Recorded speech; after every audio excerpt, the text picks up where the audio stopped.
First, there was Web 1. You see, that was back in the early 90s, and that's when we first started using www. You know, World Wide Web. Basically, the internet was read only. No interactions. No likes, no followers, no comments. Like, if you was looking at something, you was just looking at it. It was very one-directional. Someone has information, and I'm gonna read it. Baby, you light up my world like nobody else, the way that you live. But yes, we're gonna rip Web 1 for real, but also it's time to go to Web 2, which is two-directional. Here, it wasn't just read them, it was read and write. But then there is decentralization, the thing that makes Web 3, Web 3. Unlike Web 1 and Web 2, you own your own data. So you know how you can like sell things on eBay or Etsy or like send money on Venmo or GoFundMe? Those platforms serve as a middleman. Blockchain, the thing that literally is like the foundation for Web 3, eliminates the middleman and makes you the man. Instead of trusting companies to handle this whole process of like getting money to one place to another or getting something that I want to sell to someone else, like instead of trusting them to do the business in the middle, what if we could find a system that could give us the power to do that middle business so that we don't need the middleman to do it so he can make money off of it? What if we did it so that we could make the money?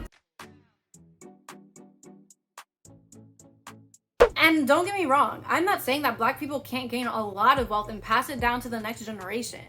All I'm saying is that even when Black people do that, a huge racial wealth gap still exists. People will say things like, Black people need more education, that's the problem. But white people who literally didn't even go to college still have more wealth than Black people who did. No. It's because, you know, Black people, they just spend too much money, bro. They're always trying to get the Yeezys and the BMWs. Like, that's why, obviously. Did you know that white people spend on average 1.3 times more than Black people? Or, Black people, they just need financial literacy. They don't know how to crunch the numbers. They don't know what they're doing. And to that we say, kind of hard to build wealth without wealth.